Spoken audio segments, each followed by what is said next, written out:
হৃদয় স্পর্শ করা এক ছোট গল্প। ডিভোর্সের পরে আমার স্বামী আমাকে একটা চিঠি দিয়ে বলল, রিনা, আজ থেকে 6 মাস পরে চিঠিটা পড়বে। লাগবে আপনার চিঠি?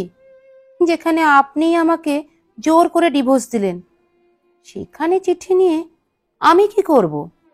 প্লিজ চিঠিটা নাও, এটাই আমার শেষ অনুরোধ। ইচ্ছে না থাকা সত্ত্বেও চিঠিটা নিয়ে ব্যাগে রাখলাম, শুধুমাত্র স্বামীর মন রাখতে। সবাই বলতে পারেন, ডিভোর্স কেন হলো? আসলে এই প্রশ্নটা আমারও। কেন সে আমাকে ডিভোর্স দিল? কি এমন অপরাধ করেছিলাম আমি?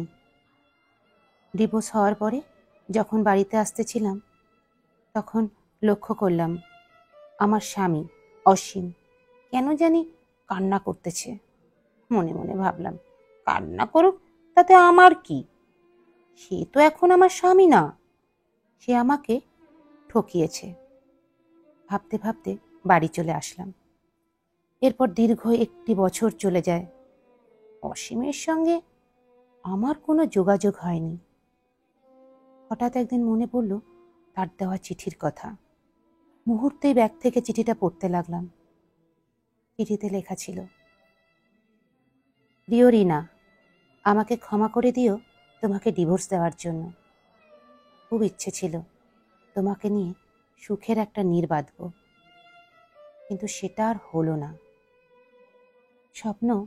স্বপ্নই থেকে গেল। তুমি জানতে চেয়েছিলে না আমি তোমাকে কেন ডিভোর্স দিলাম? তাহলে শোনো, আমার ব্লাড ক্যান্সার ধরা পড়েছিল। ডাক্তার বলেছিল আমি আর সর্বোচ্চ 8 মাস বেঁচে থাকব, তারপরেই আমার মৃত্যু হবে। কথাটি শোনার পরে কি করব ভেবে পাচ্ছিলাম না। সব কিছু আধার লাগতেছিল। ভাবলাম, তুমি যদি এই কথাটি জানতে পারো, তাহলে আমার থেকেও বেশি তুমি কষ্ট পাবে। আমি চাইনি তোমাকে কষ্ট দিতে, যার কারণে তোমাকে ইচ্ছাকৃতভাবে ডিভোর্স দিয়েছি, যেন তুমি আমাকে ঘৃণা করো, তোমার মন থেকে মুছে ফেলো। জানো রিনা, তোমাকে আমি অসম্ভব ভালোবাসি। তোমাকে ডিভোর্স দেওয়ার পর অঝরে কান্না করেছি, কিন্তু কিছুই করার ছিল না আমার। আমার চোখে দেখা তুমি শ্রেষ্ঠ নারী, তোমার মতন কাউকে পাইনি। যদি আবার পুনর্জন্ম হতো, আমি আবার তোমাকে চাইতাম, কিন্তু সেটা সম্ভব না। ভালো থেকো আমার শখের নারী। মৃত্যুর পরে আকাশে তারা হয়ে তোমাকে পাহারা দেব।